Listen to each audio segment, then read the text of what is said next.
Welcome back.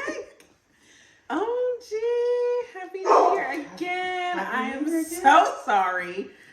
I have a dog in the background, people. We all have dog babies. Like, it is what it is. You fuss at them. They make too much noise when you're trying to do business. It is what it is. Honestly, having a dog is worse than having a child sometimes. Yeah, I can believe that. People love to be like, oh, having dogs is like having kids. No. Because I have both. I have a child. You have an actual child. And a dog. And let me tell you, Luna listens way more. And she's a lot less work. She can go to the bathroom by herself.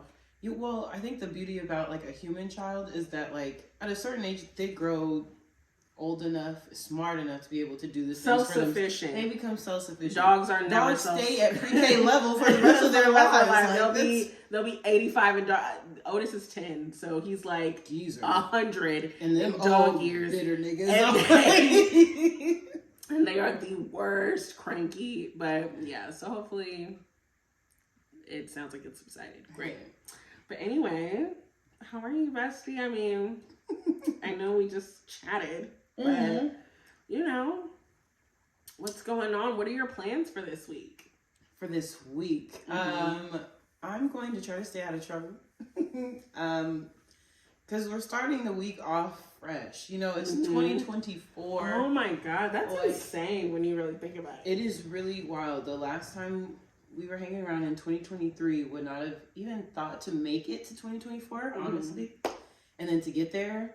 And now we're here. And it's just a totally different, it's totally different again. In a totally different mind space, totally different physical space, like people moving, a lot of transformation changes. So yeah, you're moving and yeah, I'm moving in soon and just working solidly in my job. But in general with this week, it'll be playing catch up from like the things I should have done for work last week. Cause you know, telecommute really to me means time off. So I'm not even gonna hold you. Like, so you know, I work in office now and I be missing that work from home life real bad sometimes because realistically, if anyone works a corporate job, you know, like every day is not a busy day. Yeah. You get like those solid, like busy days where like deliverables and like certain things are due.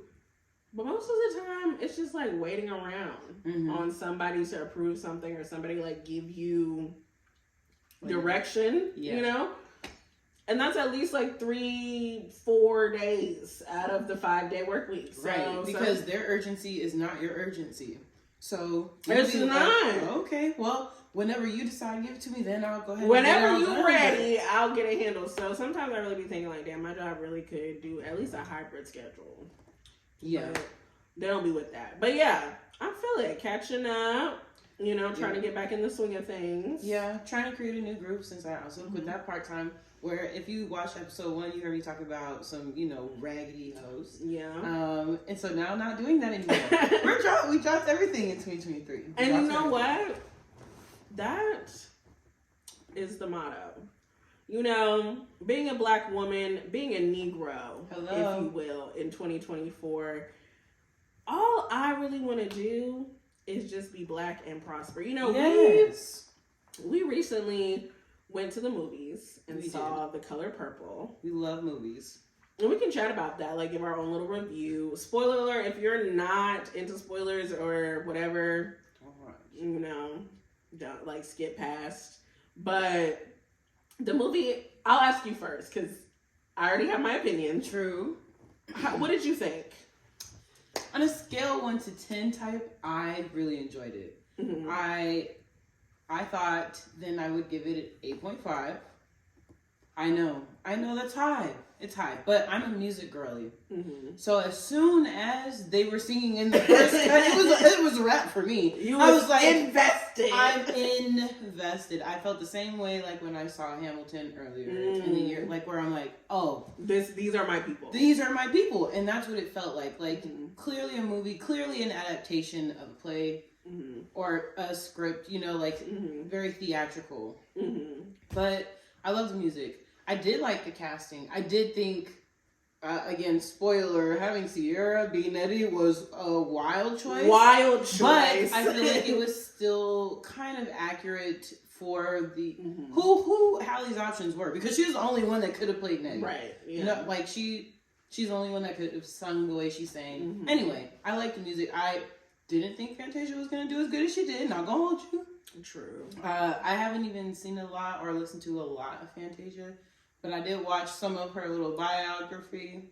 Shout out to the OGs who've seen the Fantasia Barrino story. Okay, on Lifetime. And in general, I feel like in general she's bold. This is not to get nobody on my shit list, so hard to take, I guess. But she always kind of been mousy to me. Like listening to her speak, was always very soft, and that always aggravated me. So I didn't think she was really gonna do well. Well, it's funny you say that. Me personally, I gave the movie a 6.8. Round that up to 7 to be generous. Should round down to 6, because that's how I feel like you really feel. Honestly, you're not even wrong about that, and I'll tell you why. See, we have different perspectives because you've never seen the original. Yeah, bits and pieces. And you haven't read the book either. I haven't read the book. Okay, so I am a huge Color Purple fan. Huge. Like, I've read the book. I've seen the original, the one in 1984 with Whoopi Goldberg. That was like 3 hours long. And I've went to the Broadway play with my mom when Fantasia, because Fantasia was the original Celie in the Broadway show. And then this one. So love the Color Purple bitch. And what I'll say, if you've seen the Broadway play and you watch the movie, a lot of the music is the same. I'm Here Till This Day is one of my favorite ballads, whether it's musical, non-musical, whatever. I still play it like in the car, just, riding around. But this movie just did not give the same emotional energy as the original. And I know it's not a direct remake. I know it's supposed to be an adaptation of the play, but even in the play, if you've ever seen a Broadway play, you don't have the theatrics to work around like the emotion. So a lot of the emotion comes from like the stage performance and the musical numbers. So I feel like they had an opportunity to merge the two together of the original movie and the musical, and they just didn't. I just feel like it was perfectly emotional. Like, I feel like the way they structured and chose when to have such powerful, or even like, I don't know what you'd call it, because they were singing but clearly had the soundtrack off. So you're hearing them sing it in that real time, and for it to be as, divinely created as it was. I feel like that made it perfect. And then trying to do anything from the original would have made it too heavy. It would have made it something that does not get the box office numbers. It's not going to get people paid because you're taking too much time to go back to what Precious type of movie was. I would good. Disagree a little bit, just because in the original did very well, and it was a lot heavier, and they didn't even do as much because the time of 1984. Like, for example, Celie and Suge Avery's relationship. Even in the movie, they didn't do as much as the book. Like, we are in a new age. It did heighten that, Celie and Suge had like some type of sexual relationship. And I did like that they didn't harp around like the rape and beatings and things like that Celie endured. But in certain scenes, like for example, there's a scene, the razor scene, where like Celie is just so fed up with Mr. Shit, and she's like, he hit her like one time too many, and she was like about to shave him. And in the original, they had like this African tribal music playing, and it was cutting between like Celie sharpening the razor and her kids in Africa going through like this ritual of like getting their face cut or whatever. And then Suge was still there, and she could feel something was wrong, so she like dramatically like drops everything, is running through the woods to get to Celie because she knows something's wrong. And it's like this dramatic like music, cut to the kids, cut to Celie. It's a beautiful scene. Like, girl, you have to watch the original. I know, like, it sounds beautiful. It's a beautiful scene. And then what I want for 2023 now.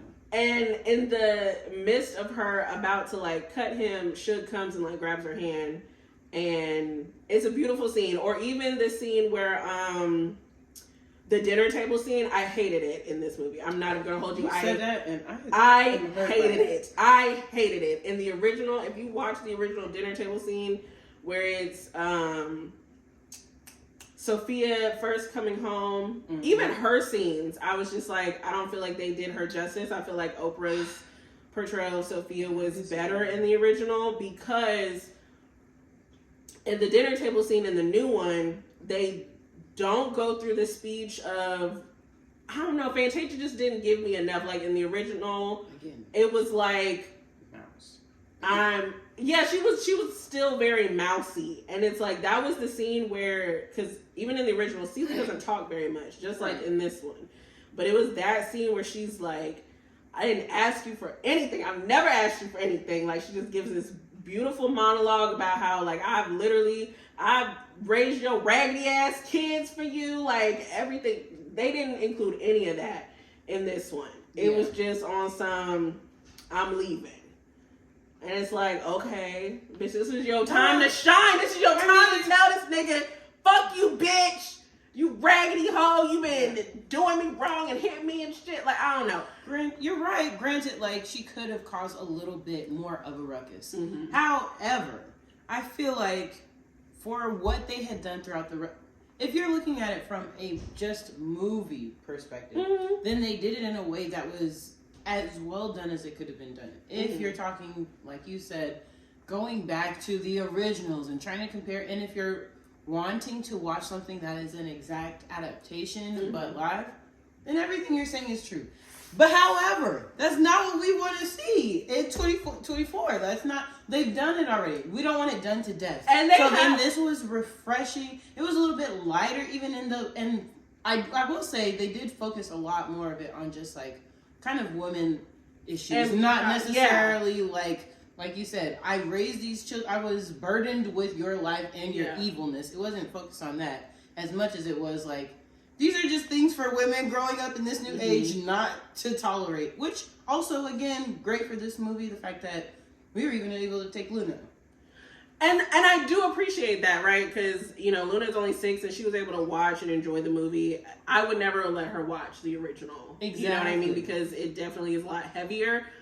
But I don't know. It's just, it was beautiful. You know what? I'll say some positives. It was beautifully made. I think cinematography was gorgeous. Fantasia, like you said, surprised the fuck out of me. She, you know, she was doing that little lip shit. But it was cool, you know, it worked for what it was. And then I will say the casting of young Celie to Fantasia was spot on. That little, I don't know who that young lady is. She is phenomenal. That thing had my bones chilling. Phenomenal. She was honestly, she better be on the come up. And she's gorgeous. Beautiful dark-skinned woman, just great actress. And they look very similar. Yeah, very similar features. So that was, it's realistic. It was very realistic. Now, what I will say, Nettie, in the original, they are both dark-skinned. They're both very chocolate because obviously if they are supposed to come from the same mother and father, they should look alike. So I will say in the original, they did a lot better job of casting young Nettie and Celie to look the same. Whereas in this one, and could be just because, you know, Halle, she's a singer. It is a musical, so I'll give it grace. Maybe there wasn't too many chocolate girls out there. But I feel like, you know, where was Coco Jones? She wasn't available. You know? I'm tired of hearing Coco Jones, but that's a different topic for a different day. Love her down. Love her down. But her music, I'd be like, wah, wah. Please don't let me. Please, we're gonna again. I love her. She's a phenomenal singer. Also, I love her personality. I love her voice. I just be like, don't want Well, she was just a good example, like, as far as a chocolate girl that I feel like could, because but only them two girls ain't look shit alike. I'm so sorry. Like, nothing screamed chemistry between the two. They didn't even do, that was another thing I hated. They didn't do the me and you will never part. Bitch, they have their own. They did have their own version of it, but that I know is iconic. That is iconic. Y'all could have kept that. And then the scene where Nettie gets put out by Mister, not nearly as emotional as the original, where she's literally like holding on to the post for dear life, and he's like hitting her hands like, bitch. Okay, they added the rain in this one to make it like cute, but I don't know. It's just certain things. I hear what you're saying, especially in Black movies, things don't always need to be traumatizing. But if you read The Color Purple, and the reason why the original will always have a special place in my heart, and I feel like it got snubbed because of Black misogynoir, of, Black men just feeling like the original perpetuated them in a terrible light. If you don't believe me, you can look up old articles. I'll never forget the NAACP was literally trying to boycott the movie. That's why it was nominated for 12 Oscars and won nothing. Whoopi has spoke about that. John Singleton and Spike Lee both were like pissed at Steven Spielberg because they're like, why is a white man telling this story? Why the fuck y'all didn't? You know what I mean? So I feel like, and we can even go into like Black tropes in like media and cinema and like how we're represented, but I feel like the reason I prefer the original is because if you're gonna do it, you know what I mean? Like, if you are going to, I feel like the original gave Celie's emotion in the book, because if you've never read the book, The Color Purple is written as a diary. It's Celie's diary. It's not like a story. So I feel like this one just made it seem so light. And the shit she was talking about was not light. It was not light at all. I do know that from the first movie. Like I said, I haven't seen all the way through because it was heavy and long AF. It is very long. This one's a lot shorter. But it's an hour shorter, which is like significant for people's attention across the globe. And I feel like if you want to do a good job, and this time it's about making the right kind of choices, and although having a little more depth, it really is just about the depth of the situation, more of the detail, the behind the scenes, like what's actually going on. That's really helpful and nice to have, but we don't need more of that. Like, I feel like Black trauma. We don't need more Black trauma movies. We don't need, and I think, like, although The Color Purple did really well, it would have done better if it had something kind of like this to lighten it and then make people be like, oh, there are layers to this. Now let me see what the deeper, more traumatic kind of layers are, instead of hitting me immediately with all Black life is, you know, and I feel that, but I feel like there was still a happy ending in the original. Like, the original still had that happy ending of Celie like getting her own business, getting the land, Mister not having shit, and I feel that. I feel what you're saying. I feel what you're saying too. Like, I wholeheartedly understand. Like, it's the same as watching Twilight, and you'd be like, dang, you done cut all the best parts. The best parts of the book. The best parts of even the romance and the relationships. You cut it and put it in Miss Mild and dreary male romance, and now it sucks. But that's kind of the thing. Except opposite, where Color Purple is something not everybody is able to just digest things that heavy and on a regular day. Now they've made a movie that you can watch with people. This is very during a holiday, really, and it has lively music. It's cheeky, brighter, yes. Like, and even those really gruesome scenes weren't as bad. They weren't as bad. They barely show it, so that makes it why kids can watch it too. Like, you can watch it with everybody. They didn't show any of the, essay scenes. Really, even when he would hit her, like, the camera did like a quick cutaway. So I totally agree. And, like I was saying, like, going into, Black cinema and Black tropes, it's always kind of been bothersome for me, aside from movies like The Color Purple, like, there's been like debates about, you know, how black women are portrayed in media, like with Tyler Perry movies and like, shit like that. Desperate and shitted on.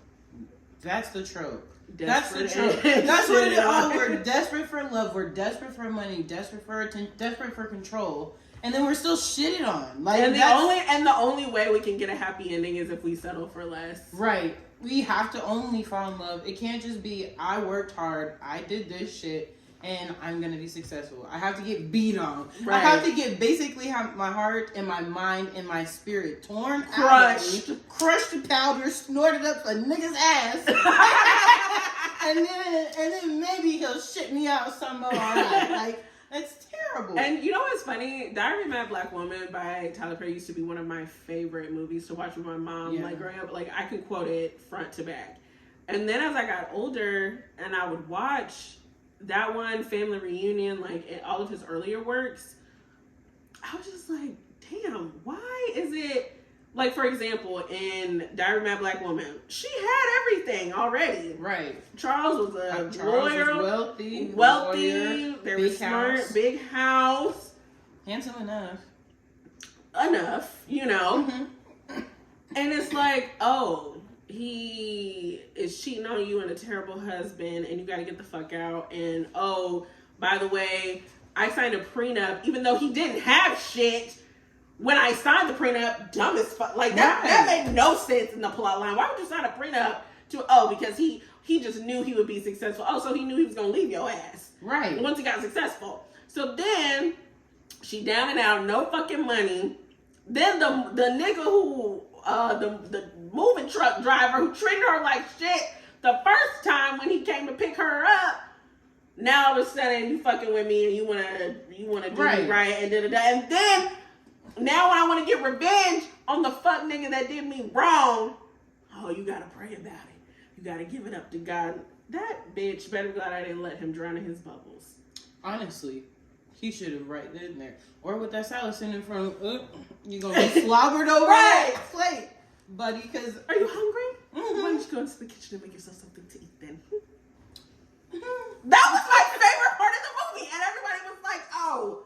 She wrong. No, bitch, she right. And you know what? She didn't do enough. She didn't.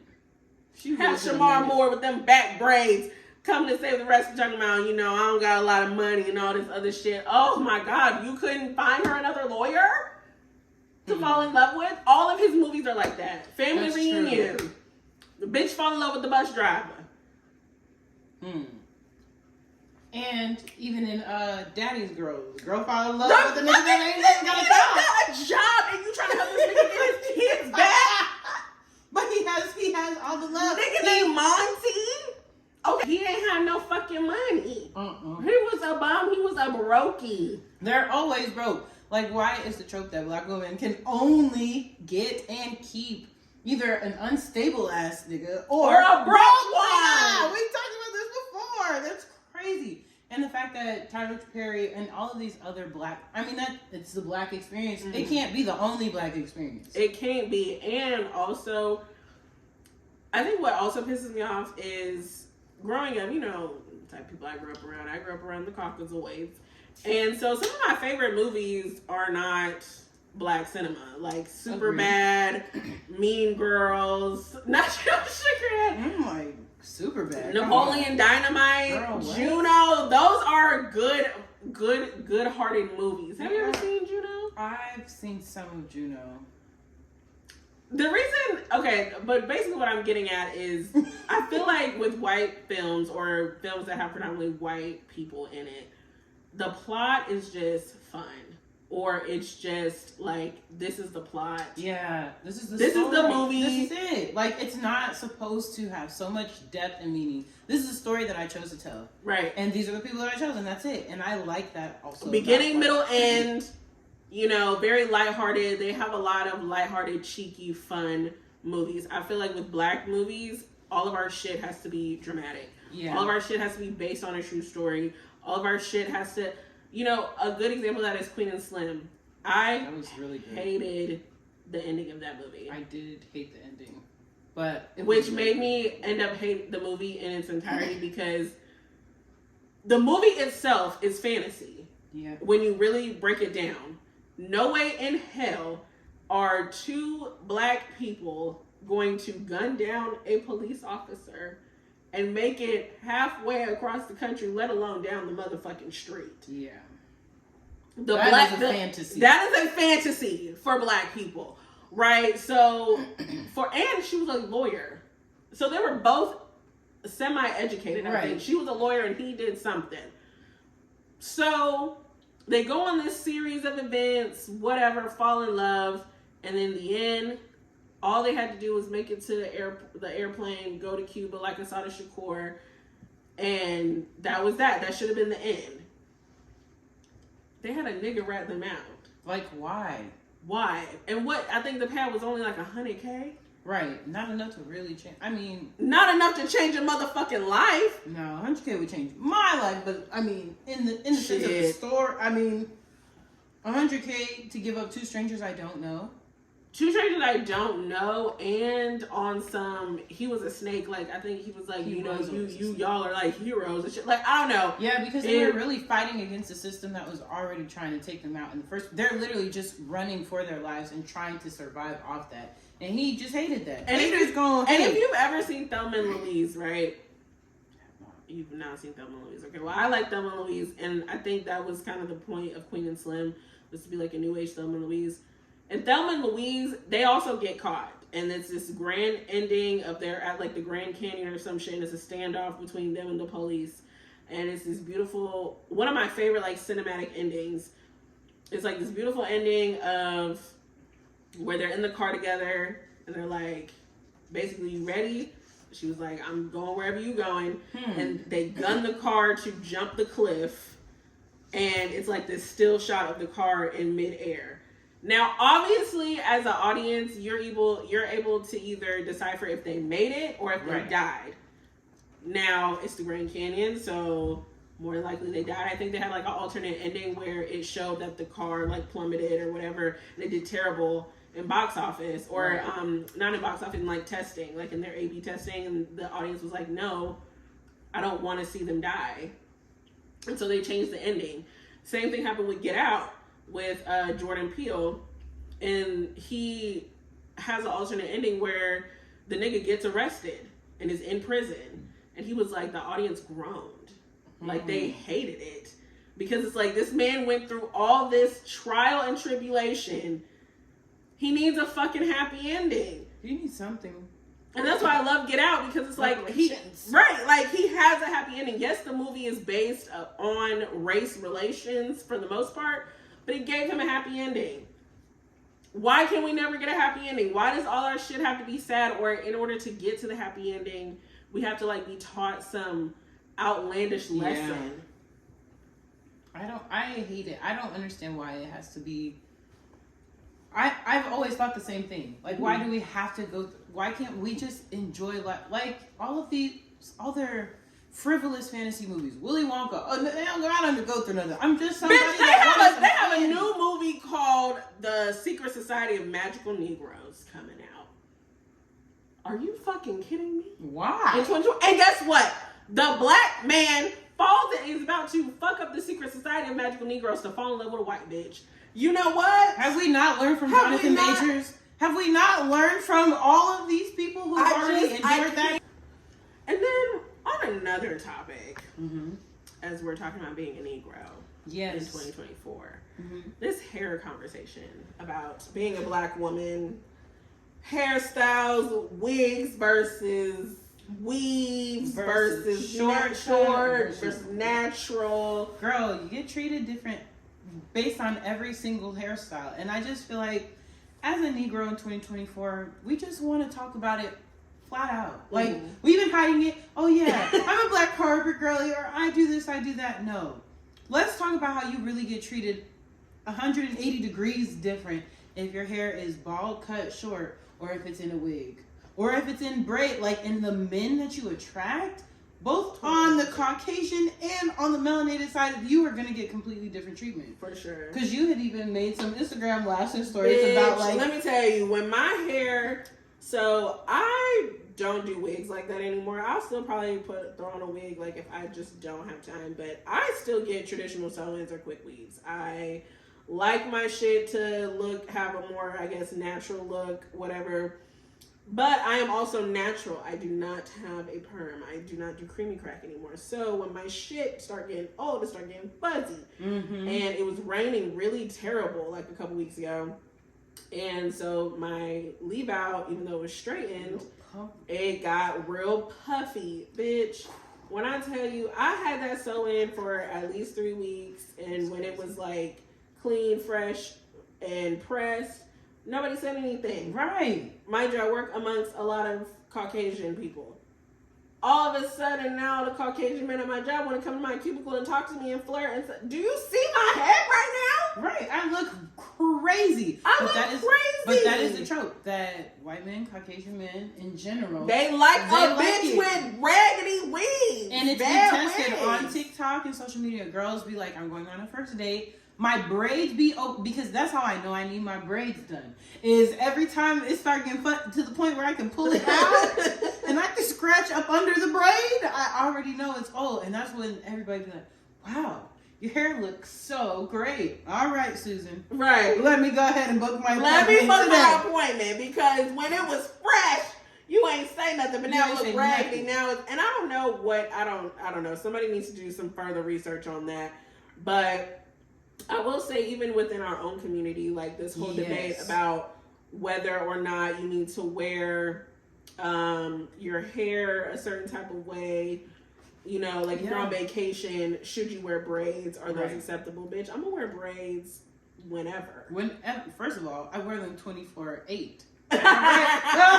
Like all of extra day, bitch. Because it's a protective style. It don't take a lot, and it attracts who it needs to attract. And it gives length. Good. Braids are still, you can, very versatile. They're very versatile, but the fact that people are even talking about don't wear them on vacation or don't wear them at weddings.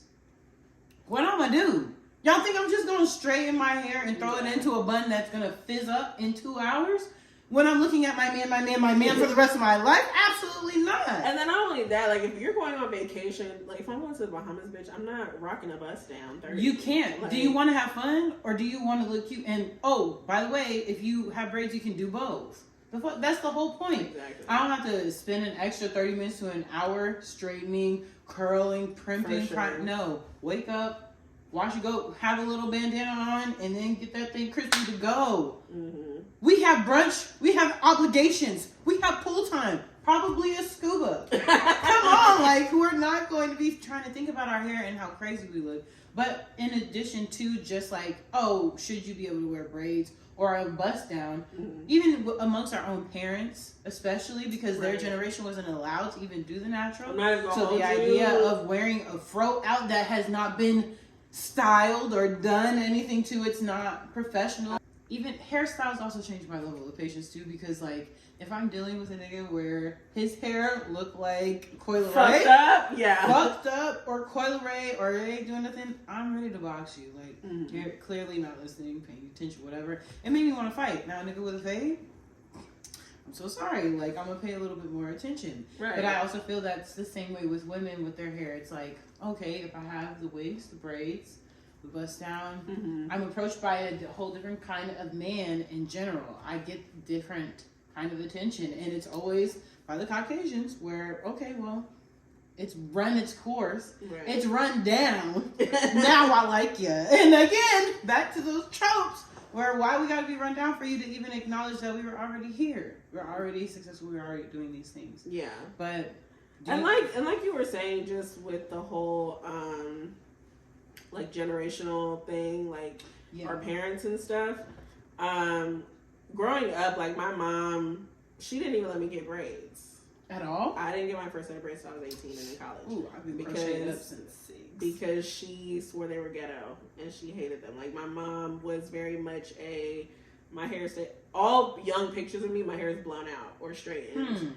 She put texturizers in my hair. Like I was getting sew-ins at 14. Like I was that little black girl, like my hair was always out, or if she did do protective styles, it was like up in like cute ponytails and stuff, but like my mom never let me get braids. That is wild. And I remember when I finally like cut all my hair off in college because I went natural. Because it was more so like a financial thing too. Like, bitch, I'm broke. I can't afford to get my hair done. Can't. So she like cried when she picked me up because my hair was like cut off short, and she just was like, "Why would you do that to yourself?" And it's like, "What the fuck do you mean? Why would I do what?"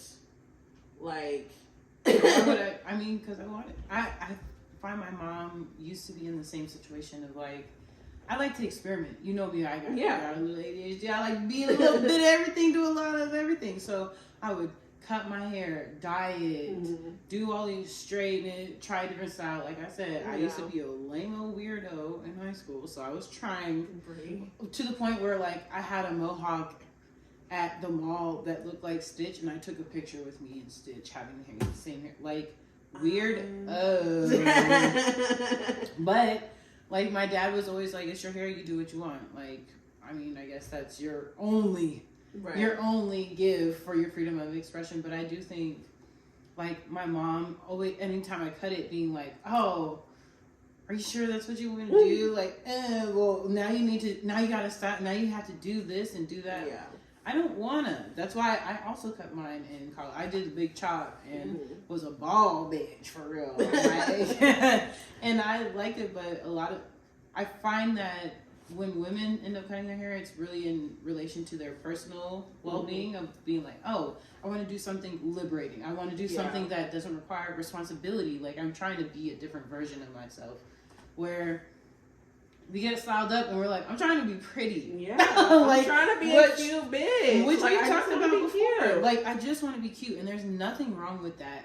But I hate that we often feel the natural can't be that, which is where I feel our natural movement took off. But then it was the bitches that got like big puff curled out froze, and you're like, well, that's literally not my journey.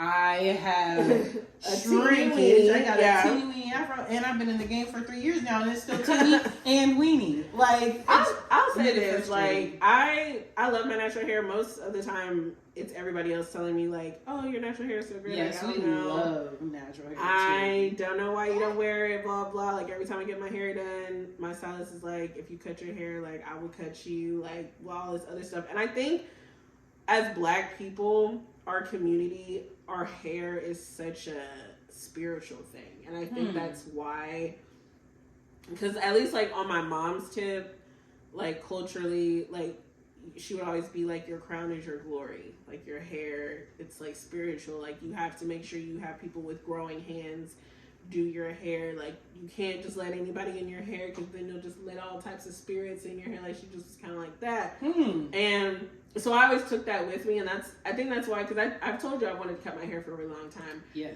And I haven't bit the bullet, I think, because I'm just so like, it's like a crutch, bitch. Like, I don't know, because, excuse me, like being a Black woman and that trope of like being a bald head bitch or like, that's a different, whatever. It's a different trope, which we also abide by. But right, but it's like, I feel like there's a difference between like choosing to be a bald head bitch, right, and you're a bald head bitch because like you can't grow hair. So, and like either way, it should be fine. It should be, because I don't think people like get on any other like culture other than like Black girls for that, because you're not gonna go up to a white girl or an Asian and be like, oh bitch, you bald headed as well, you don't got no hair. Right. We don't talk enough about other people and their culture, like any other races or other people of color in general, and like how their hair, like for us, may represent one thing, but how for them it does look differently. But I mean, you've talked about it, and I think it's interesting that like you take it on the spiritual, more of the spiritual level. Well, that's it for, today. Yeah. Hopefully in 2024, being a Negro won't be as difficult. I hope not, and I hope we can leave a lot of those tropes behind. Desperate and ain't getting what we're worth. Like, because we are beautiful, and being a Black queen is just is what it is. Right. No tea, no shade. It's Damsel DaBest, because like, although we would like someone to impress, we are not in distress. Come on! Woo! Put that shit on a sticky note, bitch. Oh, and if you're new here, welcome. Subscribe. Welcome. follow us, like, share, all of that. Become a bestie. Shit gonna be in the bio below. I don't got time to get you all that information now.